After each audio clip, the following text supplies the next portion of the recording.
Halloween, maybe the second most celebrated holiday in America, and many people's favorite. Dressing up in costumes with an open license to consume an unlimited amount of candy has a lot of appeal, not just for children, but adults as well. Traditionally, it's a time for haunted houses and yard displays filled with things that go bump in the night. Whether you believe in ghosts or not, a lot of fun can be had during this time of year, be it visiting a haunted house, going trick-or-treating with the kids, or sitting down to watch an old horror movie.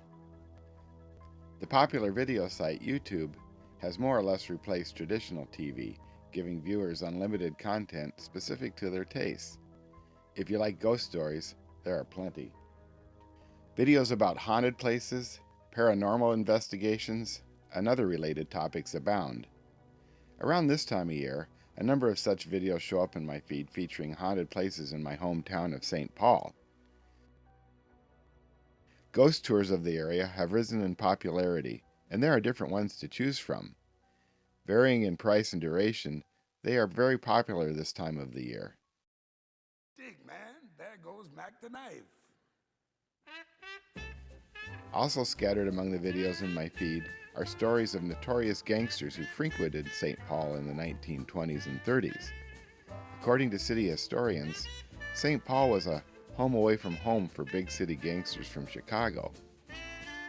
Colorful stories about familiar names in gangster lore include Ma Barker, John Dillinger, and Al Capone. In the 1920s, a standing arrangement between the St. Paul police and known mobsters of the time made them and their money more than welcome in the city, as long as they didn't cause any trouble while they were visiting. Like the ghost tours, tours of some of the places these characters were known to hang out, or places where trouble did occur, are also available and very popular. These tours can be educational, providing fascinating tales of a history the city of St. Paul would probably rather forget. One business in particular seems to have brought together the best of both worlds. Across the river from downtown is a popular place called the Wabasha Street Caves. Originally named the Castle Royal, this establishment was a favorite for out-of-town gangsters. Its location inside an abandoned sandstone cave across the river from downtown makes it a bit of a novelty. Unknown to much of the general public, there are many caves found along the Mississippi River in St. Paul. These caves are not naturally formed like most caves, but rather man-made. As geologists will tell you, beneath the limestone bluffs found along the river is a layer of sandstone rock, a layer of incredibly dense sand that has, over thousands of years, turned to stone. Its unique quality is that it is very soft and can easily be worked with using hand tools like picks and shovels. Early European settlers found this quite convenient for beer making, as caves could be easily created next to an unlimited clean water supply, the Mississippi River. These caves provided a year-round constant temperature of about 50 degrees, making it perfect for brewing lager beer. In the Twin Cities and surrounding area, dozens of breweries sprang up over the decades, taking advantage of the situation. Later, when electricity became commonplace, refrigeration made the caves obsolete for brewing beer, leaving companies like Hamm's and Schmidt dominating the industry, eventually driving the smaller breweries out of business. After the abandonment by the brewers, mushroom growers took over many of these caves, starting a new industry for the city. Around the turn of the century, St. Paul became one of the largest producers of parasol mushrooms, a delicacy offered only in high-class restaurants and establishments. However, this industry also fell victim to technology. The arrival of the automobile led to its demise, as it depended on the wagons full of free horse manure generated by the transportation needs of a growing city. Once cars and trucks replaced horses and buggies, the supply of free horse manure came to an end, so did the mushroom industry. However, cars and trucks needed windshields, and the caves remained useful. Some of the sand found on the cliffsides along the river was so pure that it was used to manufacture glass. Ford Motor Company mined this sand for decades, using it to make windshields for millions of vehicles. In addition to mushroom growers, other industries utilize the cool, constant temperature of the caves, including several cheesemakers and dairies. Near the end of Prohibition, and in the aftermath of changing times, one entrepreneur decided to convert a cave along the river into a nightclub called Mystic Caverns. Opening night was so well attended that hundreds of people were turned away, and the owner expanded the establishment soon after. Noting the success of Mystic Caverns, another followed suit a few months later with the opening of Castle Royal, just across the river and even closer to downtown. According to my research, another nearby cave housed a tavern with a bowling alley, giving patrons of the day options for their underground entertainment. Being across the river and away from downtown, this area probably had a lot going on with these nightclubs and taverns, providing a hub for nightlife and other activities, along with the clientele that comes with it. The Castle Royal, according to many accounts, was the gangsters' favorite. Watching numerous YouTube videos from my research, I have learned that there's a lot more to the Wabasha Street cave system, and the back part of the caves are closed off to the general public. A popular story that is often shared is that one night at the club there was a shootout and that 3 gangsters were murdered and buried in an adjacent cave inside the system. Bullet holes still mar the walls in places in the bar and are pointed out on the tour. This has led to a lot of speculation that this place may be one of the most haunted in the Twin Cities, and several videos on YouTube have explored this topic. One of the videos depicts paranormal investigations in the area where the gangsters' bodies are allegedly buried. Sophisticated electronic equipment was set up and many seemingly scientific readings were taken using state-of-the-art technology. Apparently Ghostbusters has some real-life competition. This got me thinking. Surely these guys weren't the only guys to go missing after a friendly night of booze and cards. Violence was probably an ordinary everyday occurrence, despite the gangsters promising to play by the rules when they came to town. So what do you do with the bodies? Being next to a river was probably more than convenient in most cases, but not necessarily. Perhaps some of these caves had an even darker history. Did I dare let my imagination run wild? I did. After seeing videos of some of the notorious history of St. Paul, I began to wonder if any of these caves weren't the final resting places for an unfortunate goon or two. Surely there had to be more bodies than the ones allegedly buried in the back of the Wabasha Street caves. If you've ever seen any gangster movies, you know that sometimes there's a guy in the gang that's a problem. What do you do if someone in your gang turns out to be unable to follow instructions? Or someone who made one smart remark too many for his own good? Or someone who was found out to be a snitch to the police? Perhaps they ended up taking the proverbial dirt nap in the back of one of these caves. Finding this somewhat intriguing, I decided to dig in this a little further.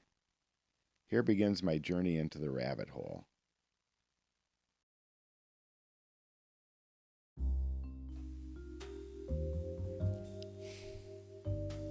In my quest for more information about the caves in the area, I came across the book Subterranean Twin Cities by Dr. Greg Brick.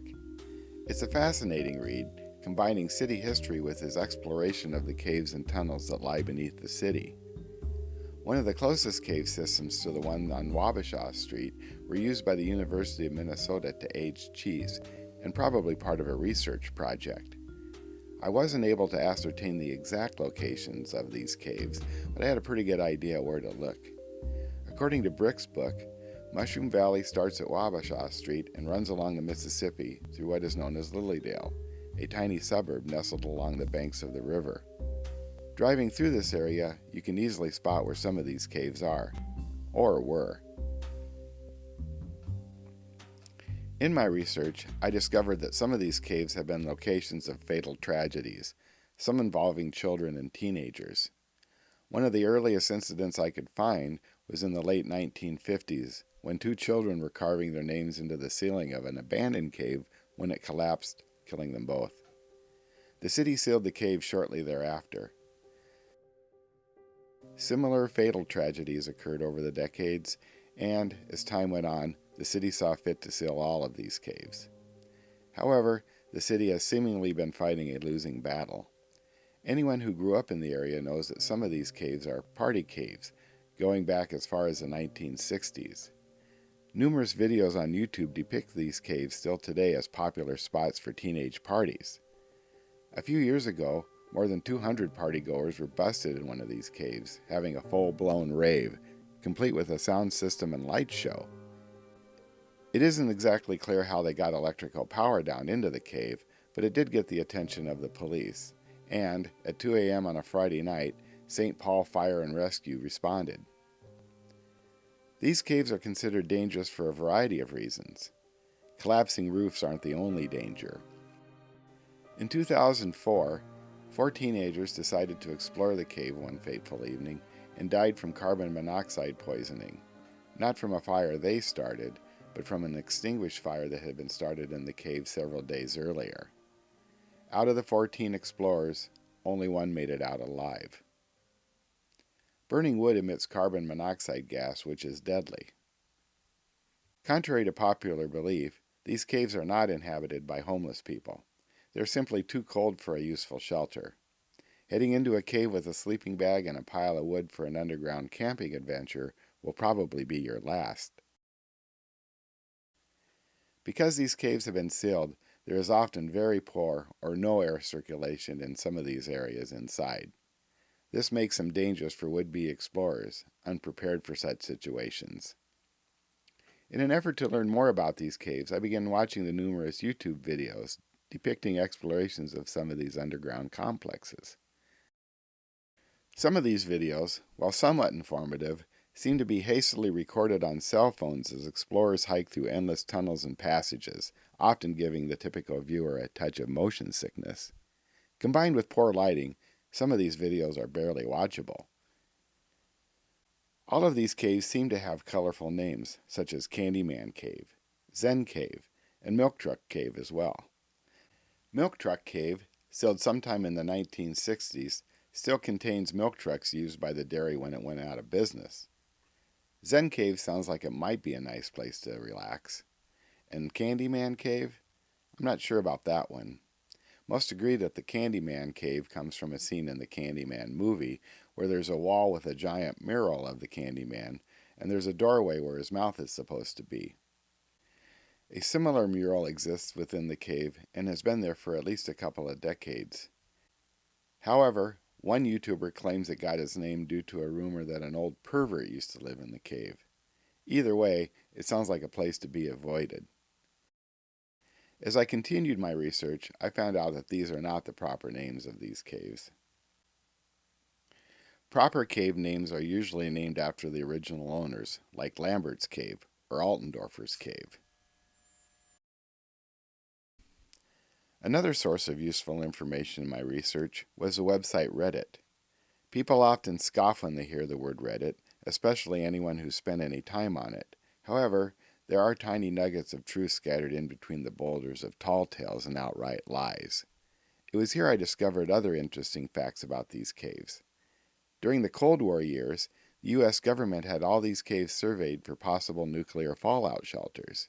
Maps were made detailing the name of the cave, its location, and the number of people it could hold.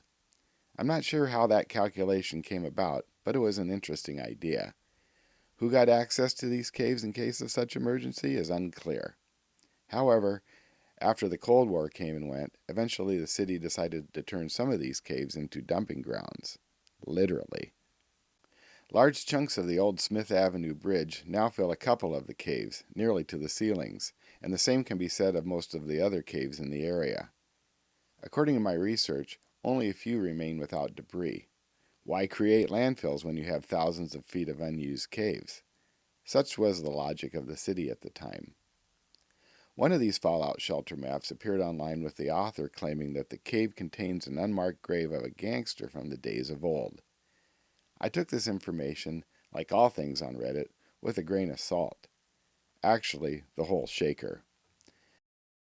I downloaded the map and checked it against the other non-government issued maps I had acquired in my research, and found that it was indeed legitimate.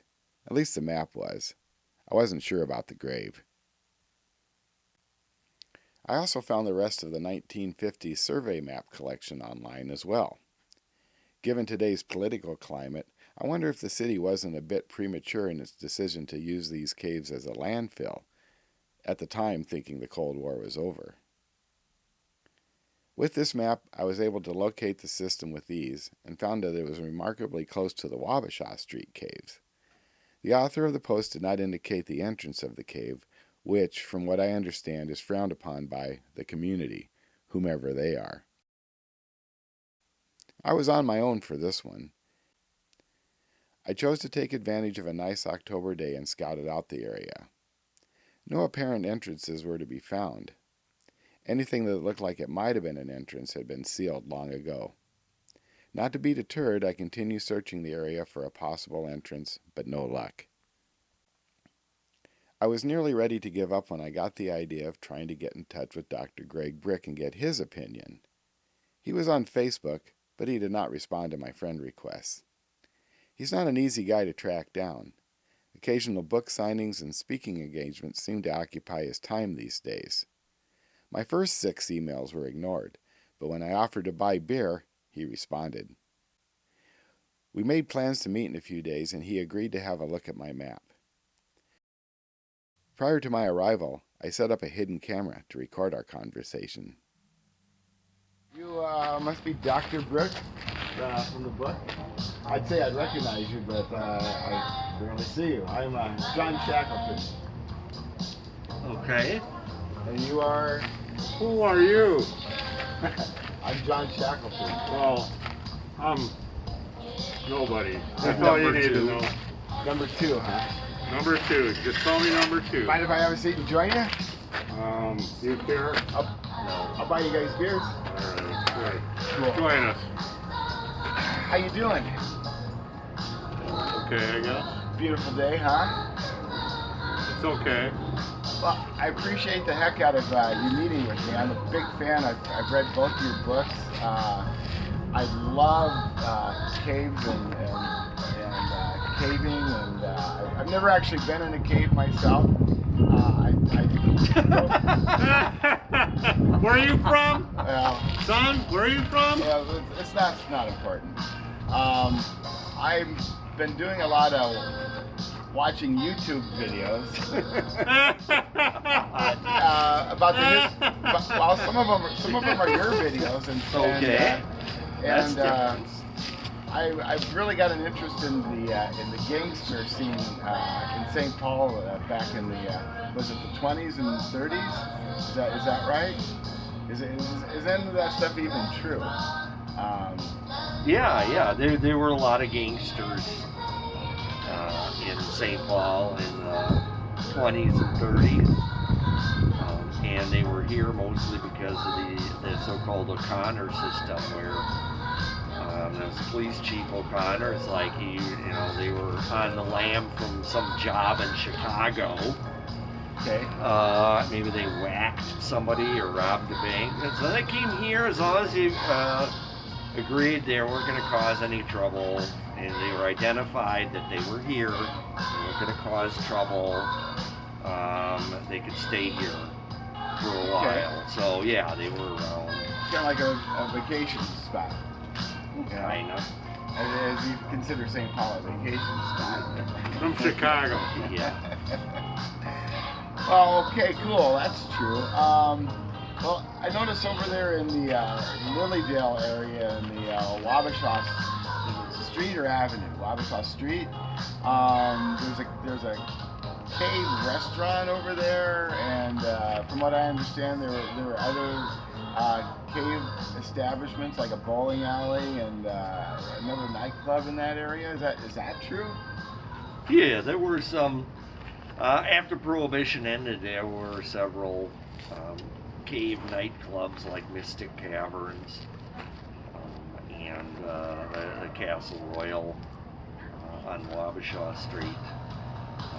And yeah, there was even one place it's called the Mystic Tavern that had a bowling alley, and it's quite an interesting place. Cool.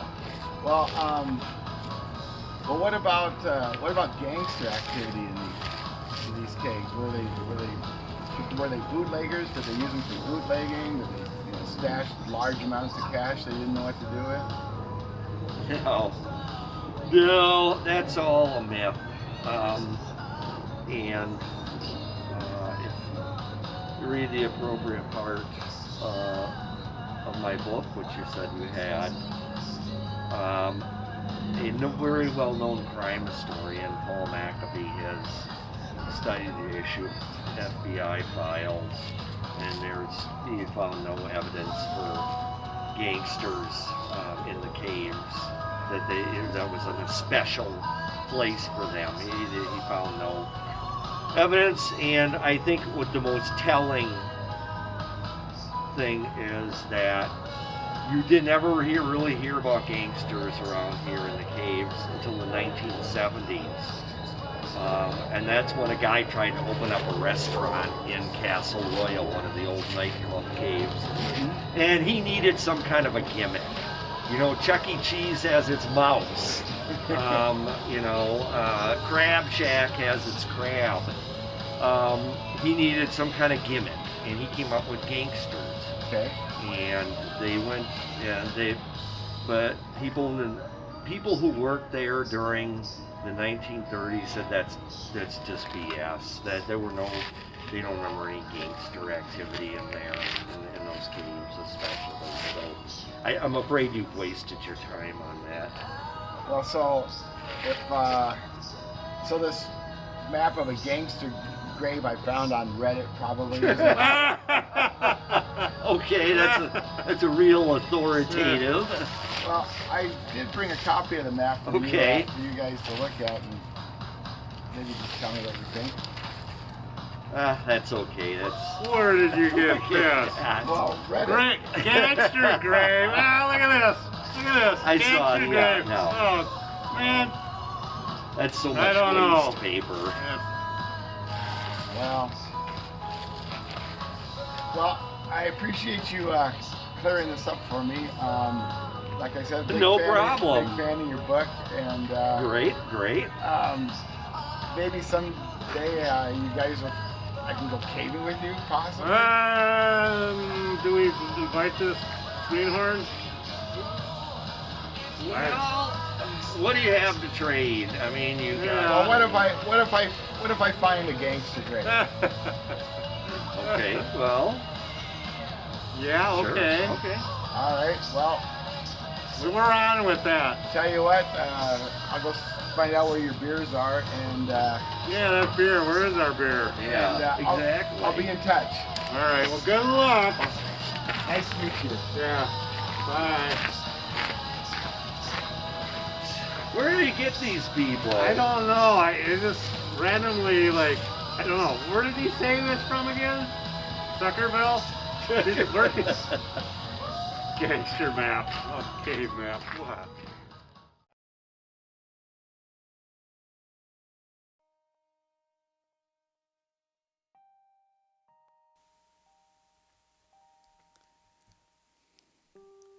The interview hadn't gone as well as I had hoped. From what I suspected, Dr. Brick had no confidence in my research. However, not to be deterred, I pressed on. If I was going to find out if the gangster grave is real, I was going to have to do more legwork, and possibly digging. Literally. The next day I spent several hours hiking along the bluff, looking for an entrance into the system, this time concentrating on the area most likely where an entrance might be.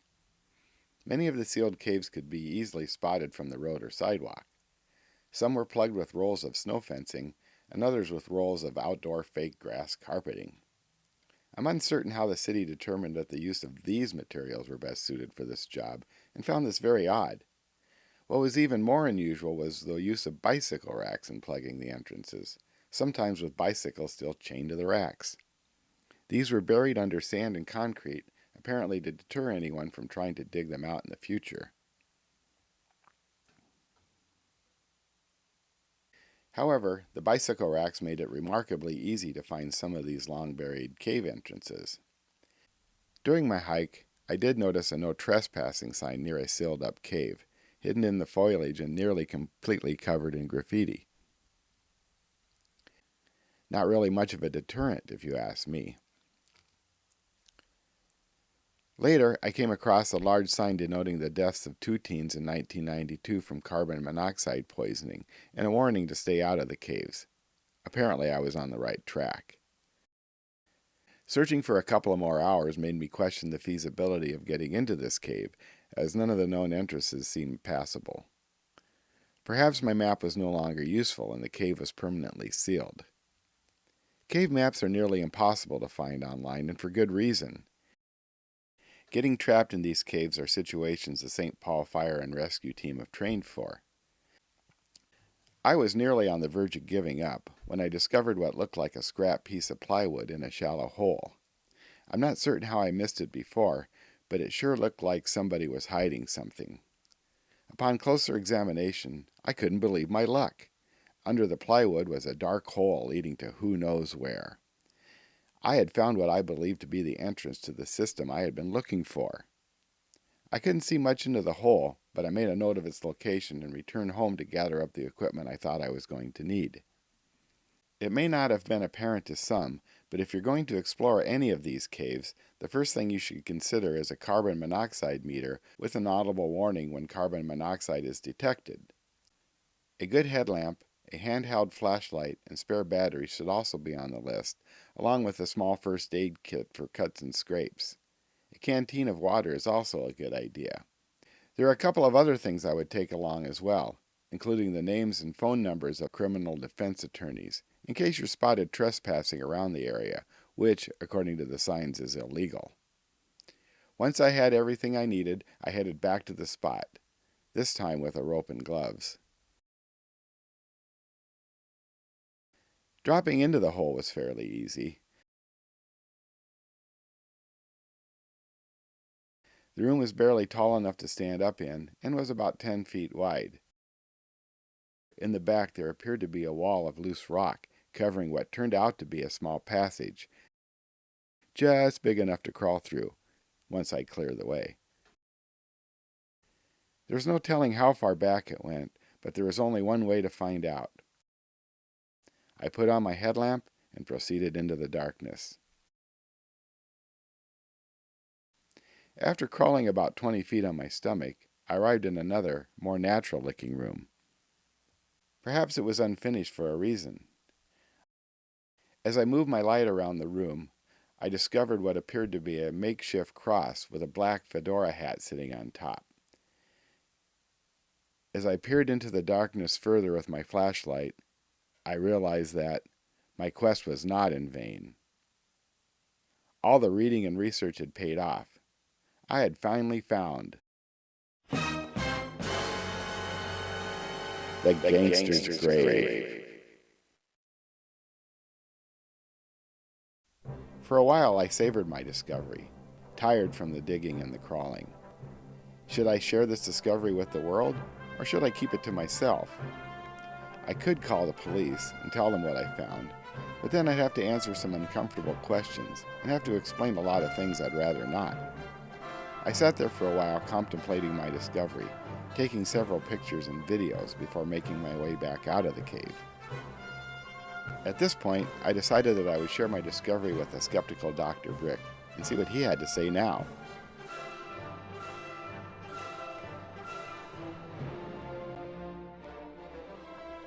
When I arrived back home, I sent him the photos, hoping that it would get his attention. It did. He reluctantly agreed to meet with me again, only this time no beer was needed. I took him to where I had found the piece of plywood and down into the cave below.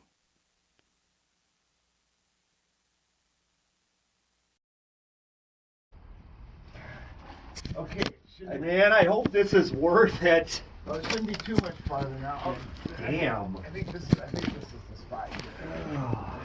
I got other things I should be doing instead of crawling around in here. Right over here. Okay. You won't believe this. No way. I didn't even believe it. But check this out. No way. What the hell? The hell is that?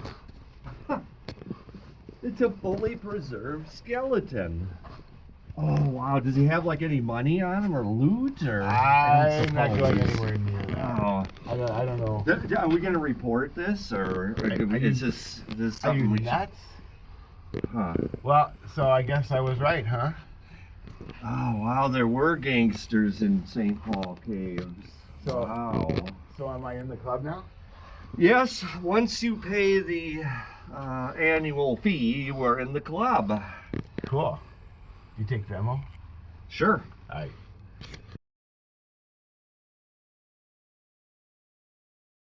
This adventure took place a little over 3 years ago, and since that time I have been welcomed into his group of exclusive explorers, as long as I pick up the bar tab after one of our adventures.